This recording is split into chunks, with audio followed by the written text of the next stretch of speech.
guys, Monica D. Livingston here. I'm coming to you guys to talk about regret. Some of you reached out after my last video on procrastination because I mentioned regret there briefly, and I promised that I would come back around and talk to you a little more in depth about regret. So here it goes. My thoughts, and I've been doing some research and a couple of articles that I'm reading I'm going to share with you guys because, hey, if it works, I like to share it. So if you're struggling with some regret, maybe this will help you get through that. Now, first off, I want to make sure that we're on the same page. I am not talking about, the little regrets that we all are going to have almost daily. No, not the kind of regret that, like, why'd you get that haircut? You know it wasn't going to look good. Why'd you eat that piece of pie? You know, daggone well you didn't work out at all last week. You do not deserve that pie, that whipped cream, and that ice cream. That's not yours. Those regrets, they're minimal. You got to push through those. I'm talking about the type of regrets that can literally steal your joy. The type of regrets that keep you from being the maximum you. How do we deal with those regrets? I got a couple of tips for you. First, let me tell you the reason that it's so important to deal with those type of regrets, the big regrets, is because I want to make sure you can be that maximum you. I was reading this. So regret increases those negative emotions, releasing increased levels of cortisol in your body.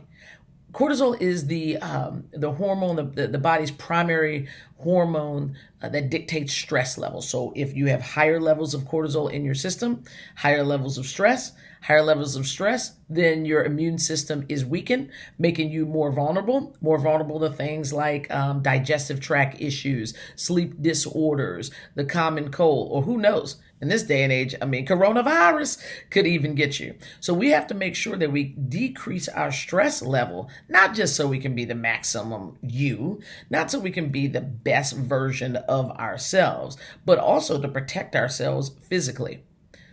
All right. So that makes sense, Monica. I don't want to get sick, and I understand that I certainly want to reduce the levels of cortisol in my system. So what do I do?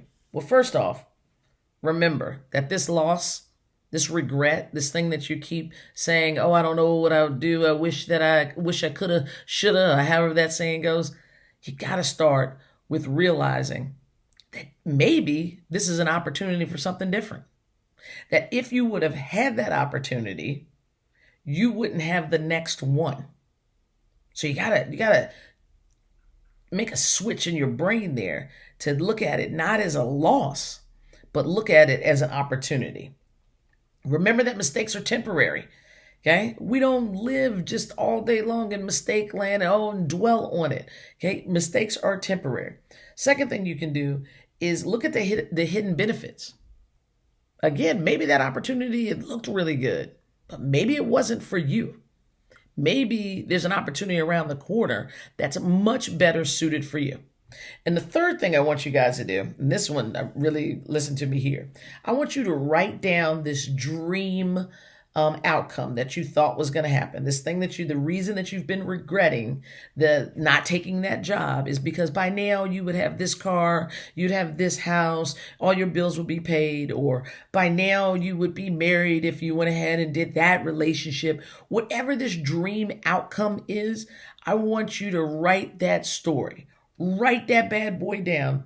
Just make it as fluffy as possible because that's what you've been doing. You've been carrying that around. That regret is rooted in the fact that things could be different. So go ahead, write the story. Write the story differently. Write it down on a literal sheet of paper. Not think about it, daydream about it. Don't put it in your phone. Get old-fashioned pen and paper and write the story. A beautiful story it should be.